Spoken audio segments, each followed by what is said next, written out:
The air inside the United Nations headquarters in New York on September 25, 2025 was heavy with anticipation. World leaders had gathered for the 80th General Assembly, a stage usually filled with predictable speeches, diplomatic pleasantries, and carefully crafted statements. But this day was different. Rumors had already spread that a young African president, Ibrahim Traoré of Burkina Faso, was about to deliver an address unlike any other. What made it even more mysterious was the fact that the UN itself had chosen not to publicize the speech, something almost unheard of in its history. Why? Because what was expected was not an address of pride, but a confession. A 12-page script drafted not in Ouagadougou, but in Paris, Washington, and Tel Aviv lay on the podium demanding that Traoré bow his head and humiliate his nation before the world. The hall went silent. Would this young captain-turned-president surrender to the pressure of the great powers?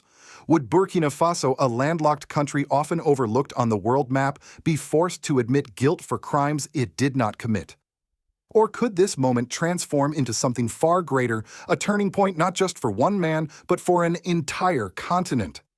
Every delegate, every journalist, every viewer watching the live broadcast felt the tension. It was as if history itself was holding its breath. The question was simple yet profound. Was this going to be the fall of a leader or the birth of a new symbol of African defiance? Stay with us, because what unfolded inside that chamber did not simply challenge the script of humiliation. It shattered it. It turned the United Nations into a courtroom and placed the most powerful nations of the world on trial. And what happened next may forever change how you see Africa, Ibrahim Traoré, and the meaning of justice itself. Please share this story if you believe voices like Ibrahim Traoré's deserve to be heard. Subscribe if you believe that truth must outlast headlines. The silence inside the General Assembly Hall was unlike anything seen in decades. Ibrahim Traoré, standing at the podium, did not reach for the 12-page confession prepared for him. Instead, he folded it once, then twice, and set it aside. What came next was not a speech of apology, it was a charge sheet. A case against centuries of exploitation, spoken in front of the very powers that had designed the trap. His voice grew steady, then stronger as he announced the first great crime, the transatlantic slave trade. He reminded the hall that more than 12 million Africans had been torn from their homes, shackled, and shipped across the ocean. The empires of cotton, sugar, and coffee were built on our blood, he declared. This, he insisted, was not distant history, but the foundation of Western wealth. Delegates shifted uneasily. The weight of truth hung in the air.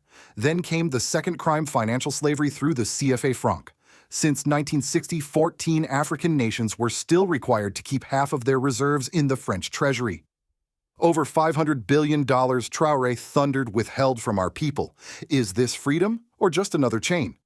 French delegates stared at their notes, avoiding eye contact. He moved without pause to the third crime, Rwanda, 1994.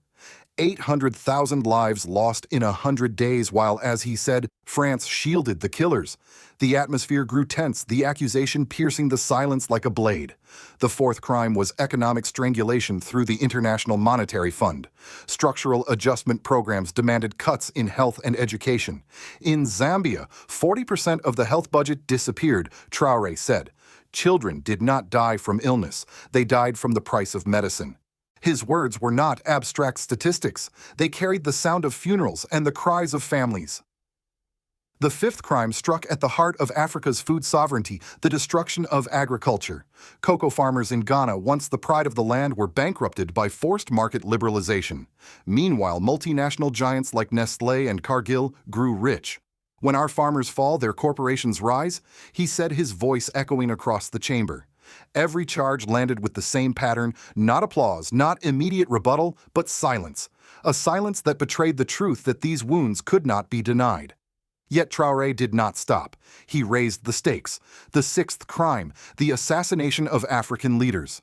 Patrice Lumumba of Congo in 1961, Thomas Sankara of Burkina Faso in 1987, both silenced, both killed with foreign complicity. When our leaders spoke of dignity, they were buried, he said, but their voices rise through us. The seventh crime, Cold War interference. He named America's support for dictators like Mobutu Sese Seko in Zaire. Our people received guns instead of bread. We were fed war instead of hope. The eighth crime, the plunder of Nigeria's oil. Companies like ExxonMobil and Total extracted unimaginable wealth but left behind poisoned rivers and toxic soil. 30 million people still live with this pollution, he cried, their life expectancy barely reaching 50. The ninth crime, foreign military bases. They say it is for stability, Traore warned, but every base is another chain on our sovereignty. He named AFRICOM's 29 installations and France's presence in Djibouti. And finally, the 10th crime, the manipulation of human rights. Western powers condemn Zimbabwe, Sudan, and Mali, he said, yet they stay silent on Chad and Gabon because those regimes serve their interests. For them, human rights are not principles, they are weapons. By the time his 10th accusation fell into the air, the chamber no longer resembled a diplomatic forum. It felt like a courtroom, and the West sat as the accused. Delegates stared straight ahead as if eye contact alone might betray their guilt. What had begun as an attempt to humiliate a young African president had been turned inside out. Ibrahim Traoré, the leader of a small landlocked nation, had placed the most powerful empires of the modern world on trial. And as the silence deepened, everyone in the room understood this was no ordinary speech. This was an indictment. The air grew heavier as Ibrahim Traoré moved from history to the present, from faceless systems to living names. This was the moment the entire hall braced for. It was one thing to condemn abstract crimes, quite another to point fingers at leaders sitting in the front rows or watching through live feeds. His voice cut sharply. Emmanuel Macron is not merely a president. He is the heir of an empire of colonizers. He profits from the same chains that dragged Africans across oceans. A visible ripple ran across the French delegation. Some lowered their heads, others scribbled nervously on notepads. The weight of the accusation clung to the chamber. Then came the next blow. Donald Trump, you turned trade and oil into bargaining chips bought with the blood of other nations. You claim greatness for your country, yet it is paid for with the suffering of ours. Gasps echoed faintly. To name an American president past or present at such a forum was almost unthinkable. Some U.S. diplomats stiffened in their seats, others sat stone-faced, but the sting of the words was unmistakable. He did not stop there. Turning his attention to the guardians of global finance, Traoré spoke with icy clarity. To the directors of the International Monetary Fund, you wear the mask of development, but you are wardens of a financial prison. You strip our budgets, bind our governments, and call it reform. What you build are cages. At that, the hall stirred uneasily. Even those far from Africa knew the truth of debt traps and austerity programs. The chamber, once a place of rehearsed applause and diplomatic smiles, now felt like a courtroom. The accused, France, the United States, the IMF, sat silent, unable to challenge without confirming the very charges leveled against them. The absence of applause was not rejection, it was fear. No one dared to break the gravity of what had just been spoken. Yet Traoré's speech was not only about accusation. He shifted tone, moving from the language of crimes to the language of vows. We do not ask for pity. We demand justice. His words invoked the spirit of Thomas Sankara, the revolutionary leader of Burkina Faso, who had stood in similar halls decades earlier before being assassinated. Sankara was silenced, but his flame is not extinguished. It burns in every African who refuses to kneel. He began to paint a vision, not of a fractured Africa divided by borders and foreign interests, but of a continent united in dignity. We want an Africa free from debt, traps, free from foreign bases, free from the theft of its soil and spirit. His cadence shifted almost like scripture, as if he was less delivering a speech and more issuing a prophecy.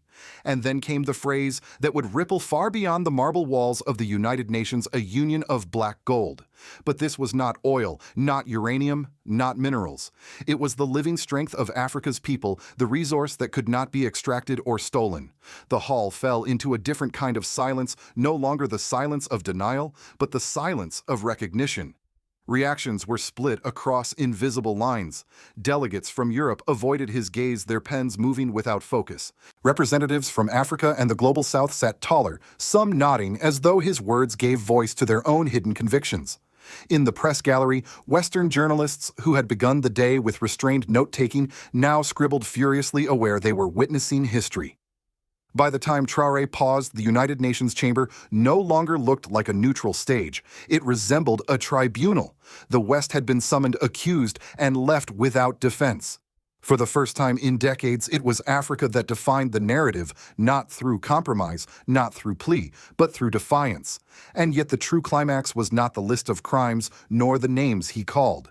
It was the transformation of the moment itself. What had been designed as a trap to humiliate him became a platform of liberation. A young African president standing alone against centuries of empire had shifted the balance of power with nothing more than words. The moment Ibrahim Traoré stepped away from the podium, the chamber did not erupt into applause, nor did it collapse into chaos. Instead, an uneasy silence lingered, a silence heavier than any speech. The United Nations, an institution built on archives and records, quietly chose not to publish his remarks in the official transcripts, citing procedural irregularities. But within hours, the full text leaked online. That single leak transformed what might have been forgotten into a firestorm.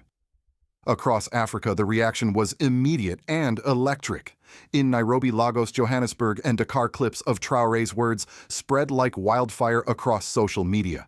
Hashtags tied to Burkina Faso trended in multiple languages. Young Africans, many of whom had grown up in the shadow of foreign aid programs and military bases, suddenly found themselves repeating his phrases as rallying cries. The line, "We do not ask for pity. We demand justice," was painted on walls, chanted at street corners, and posted on banners. The diaspora communities responded with equal intensity. In Paris and London, African youth marched carrying placards reading, "Traoré speaks for us." In New York and Washington, African-American leaders drew parallels to the civil rights movement, framing his defiance as part of a shared struggle against exploitation.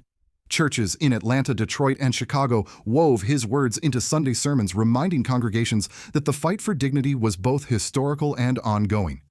But the wave of reaction extended beyond emotion. It had political teeth.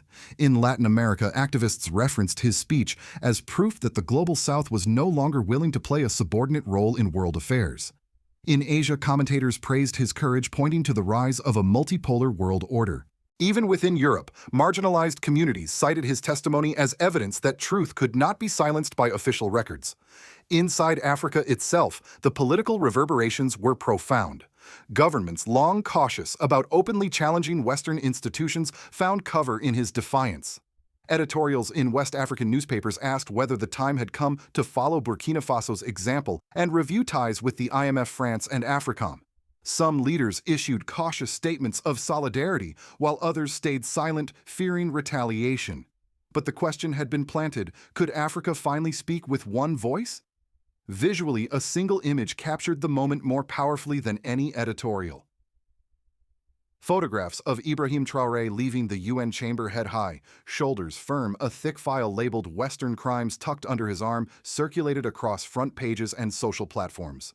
Commentators compared it to the iconic images of Nelson Mandela raising his fist or Kwame Nkrumah declaring Ghana's independence. The symbolism was clear. Burkina Faso, once dismissed as a small landlocked nation, now carried the torch of African defiance. What unsettled Western policymakers most was not the words themselves, but the speed with which they spread. The speech, designed to be buried, had gone viral. The narrative that had been carefully scripted by Paris, Washington, and Tel Aviv to humiliate and isolate Burkina Faso was instead flipped into a story of defiance and awakening. And the more institutions tried to suppress it, the more it multiplied. By the end of that week, Ibrahim Traoré was no longer simply the transitional president of Burkina Faso. He had become a symbol. For millions across the continent and beyond, he embodied the possibility that even the smallest nation could shake the mightiest powers. And that transformation from leader to icon was the true political earthquake unleashed that September day. In the United States, the aftershocks of Ibrahim Traoré's speech were felt almost immediately. Major newspapers approached it with caution. Some dismissed it as fiery rhetoric from a small, restless nation, while others admitted that the historical charges carried undeniable weight. Cable news networks split into fierce debate. On one channel, commentators framed Traoré as reckless, accusing him of grandstanding against allies. On another, analysts suggested he might have shifted the moral conversation of our time. The fact that he had directly named a former American president in his accusations made it impossible to ignore. Inside Washington, policy circles buzzed with unease. Think tanks warned that Traoré's words could undermine decades of U.S. influence across Africa. Congressional staffers quietly noted that by naming Donald Trump, he had crossed a line most leaders never dared to approach. The State Department, choosing discretion, issued a bland reaffirmation of commitment to partnership with Africa. Yet behind closed doors, the unease was palpable. The fear was not only about Burkina Faso, it was about the precedent. If one landlocked country could turn the UN chamber into a courtroom, what would happen if others followed? Among the American public, reactions reflected generational divides. Older Americans, those who had lived through the Cold War, felt echoes of another era when voices from the global South challenged U.S. power on the world stage. For some, his words triggered discomfort, a reminder that America could still be seen as oppressor rather than liberator. For others, there was a reluctant respect. Whatever else could be said, at least he had the courage to speak his truth in the lion's den.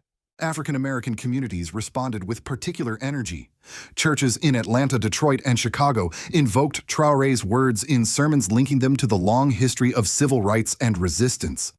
Radio hosts asked whether America itself, born from rebellion against empire, could recognize the justice in Africa's demands. For many in these communities, Burkina Faso, a nation barely mentioned in U.S. media, suddenly became a focal point of identity, solidarity, and pride.